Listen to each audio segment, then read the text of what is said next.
De todos los retos que tiene Costa Rica en este siglo, y vos has hecho, no sé, 1000 entrevistas, más de 1000 entrevistas, ¿cuál es el más importante?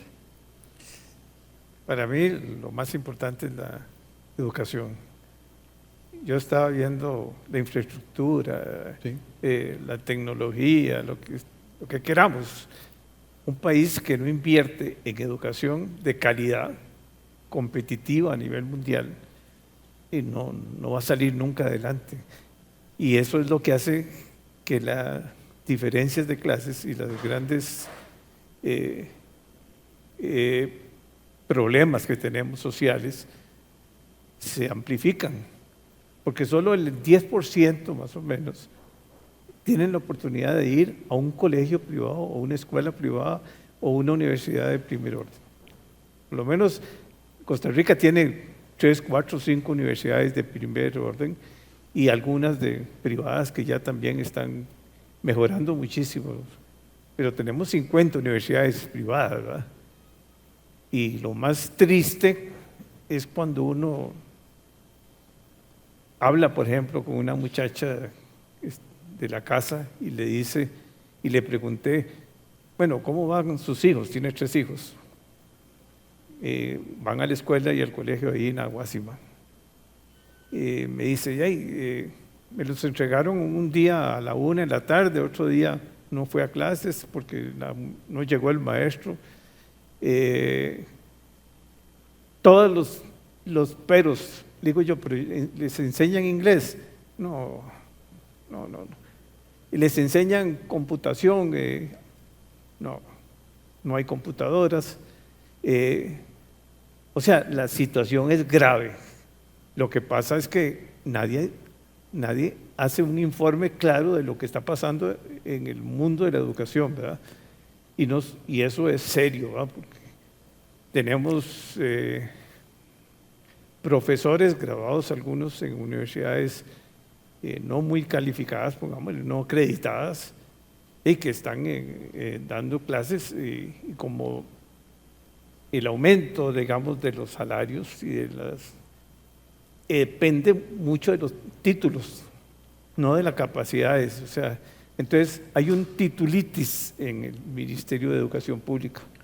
Hace como 3 años, el Estado de la Nación publicó un informe del estado de la educación, donde acuñaron el término el apagón educativo, que era las huelgas seguidos por la pandemia.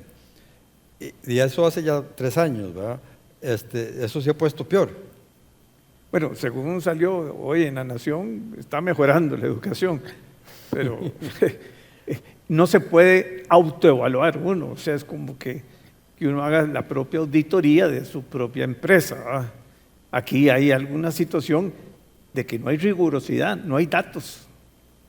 Es más, acabamos de pasar un periodo de 3 años en que no encontraron la ruta de la educación, no hay ruta de la educación. No hay planificación a largo plazo, no hay Consejo Superior de la Educación. O sea, renuncian, entran, y es política, no es técnica. En otros países ponen a los mejores, a los más calificados, en un Consejo Superior de Educación. Esa es la base, esa es como decir la junta directiva, es la que da la visión y no puede estar sujeto a la parte política. Okay. Ahora, pero sí hay algunos colegios y escuelas buenos. Muy buenos. Públicos. Y públicos. ¿Pero por qué? Porque el director tiene esa personalidad y esa capacidad y ese tiempo, y el ministerio no se mete con ellos. Hay también, digamos, concesiones ahí. Por muchos años había unas posibilidades, digamos, como Don Bosco y otros colegios, donde se les daba un subsidio. Ajá. Y pagaban 100,000 pesos al mes los que se podían incorporar a esos colegios, La Salle y otros. Okay. Y fueron excelentes y lograron un gran esfuerzo, pero a nosotros nos cuesta más de 150,000 pesos mensuales, ese es el costo, sin meter un montón de cargas, ¿verdad? Los educadores por mes, ¿verdad? Los educandos. por alumno. Por alumno, exactamente. Entonces, y ahí estamos en una situación que los colegios y las escuelas no tienen ninguna independencia, ninguna monitoreo. No, las juntas de educación no se dedican más que a preocuparse por la parte de comprar o reparar los edificios o ver el problema de transporte o ver el problema de todo lo que es la parte de comidas y eso, pero nadie se está preocupando por la parte pedagógica, por la parte de la enseñanza. No hay computadoras, no hay conectividad. ¿Vos crees que un esquema como el que utiliza la caja de tercerizar los devices puede funcionar? Hay una ley que permite hacer concesiones en el sistema educativo. Es más, ¿cómo va a trabajar uno con primero la estructura del MEP es impresionante, son 7 niveles para llegar a ver, pasan los papeles, o sea, hay 2.500 indicaciones de qué es lo que tiene que hacer cada uno de los profesores. Los profesores viven llenando papeles, y aquello es inmanejable, o sea, ¿a qué horas se educan? La frustración es terrible, la situación es caótica. Lo que pasa es que nadie quiere decir eso. Si usted le pregunta al Ministerio de Educación, dice, no, si estamos mejorando, hicimos una curva, entonces ahí ya no hay nada. Nadie se queda. No, pero el filtro más grande son en la Universidad de Costa Rica, por ejemplo, donde hace un examen y apenas pasa el 3-4%. Sí. Y eso está sucediendo en inglés, no manejan el inglés, no manejan ninguna de las grandes temas que tenemos en habilidades, porque no hay medición. Lo que no se mide, ¿cómo se puede? Yo entiendo que el MEP es una organización muy grande, muy complicada. 90,000, 95,000 empleados. Tres viceministros, 15 directores, digamos, 64 departamentos, y ahí sigue, aquello es como de locos, o sea, vienen unos niveles por todo lado. Entonces, ¿qué hacemos? O sea, no puede ser. O sea, la educación era el trapito dominguear de Costa Rica. Y nadie le está discutiendo, ni lo van a discutir ahora.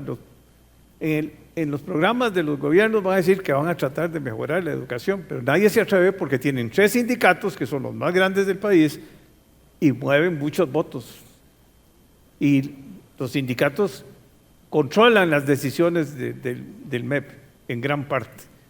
Es más, están sentados donde de los 15 niveles ejecutivos, digamos, uno no puede mover el ministro, y es el de Recursos Humanos. Porque eso depende de lo que diga el sindicato. Y la evaluación de los docentes la hacen ellos también. No hay evaluación, se autoevalúan. Las mismas escuelas no se autoevalúan, no hay autoevaluación. Ahora, habiendo con todas las herramientas que tenemos para hacer una evaluación. Y ahí, ¿cómo sabes la calidad si no hay evaluación? En otros países hay un organismo que hace la evaluación, es como los auditores externos, y ellos se dan cuenta de... Pero aquí no solo tenemos problemas con los educadores, tenemos problemas con los vecinos. Yo vivo en La Guásima, a mí nunca me han llamado para ver si puedo ayudar algo en la escuela y el colegio, no hay ese enlace que debe haber.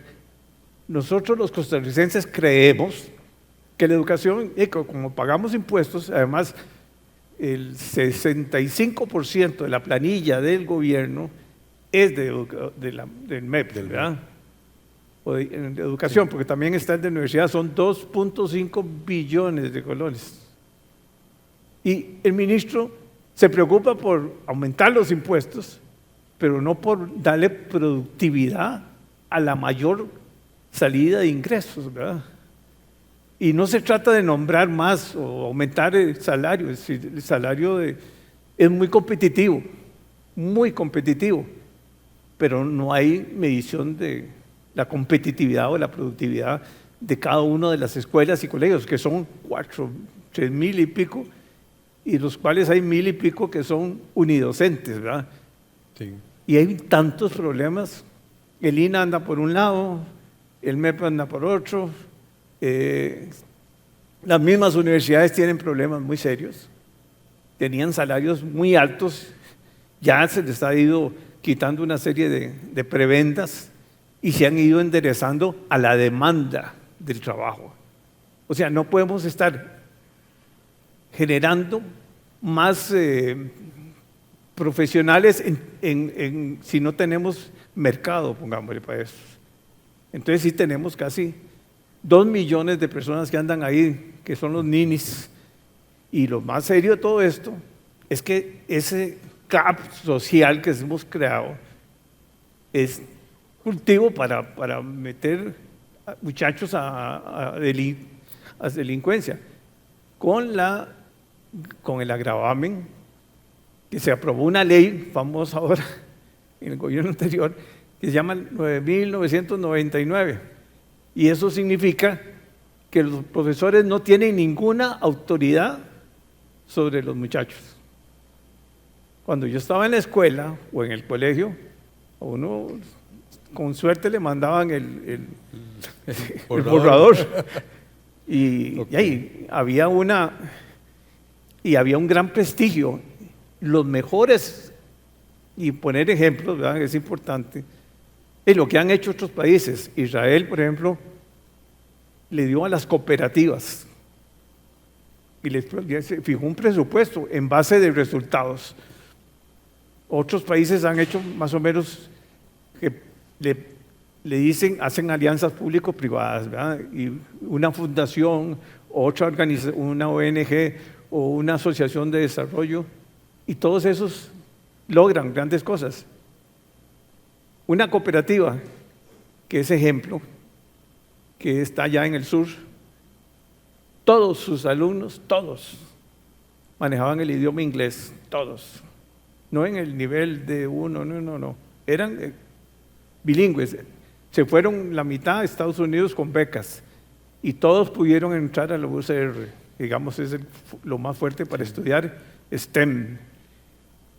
Para mí, los educadores deben ser los más calificados del mundo.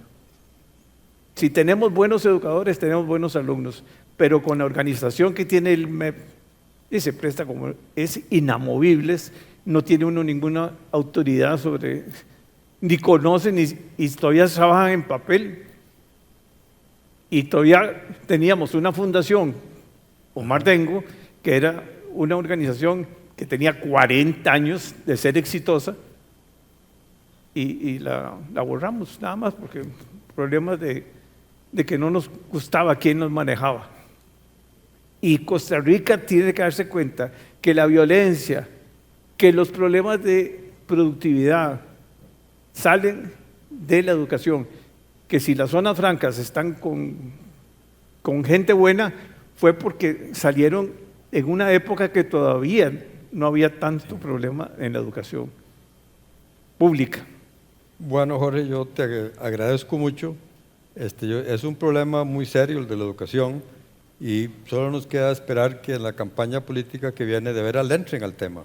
O sea, el tema es importante y vos tenés un montón de ideas de por dónde entrarle, pero necesitamos que la gente entienda. Pero es que el problema de las ideas es cómo cuesta implementar por el problema político. Pero tenemos que entender que la educación es el problema central que genera todos los problemas. O sea, si un país no tiene su gente bien educada, no va a ser jamás competitiva. Muchas gracias. Gracias.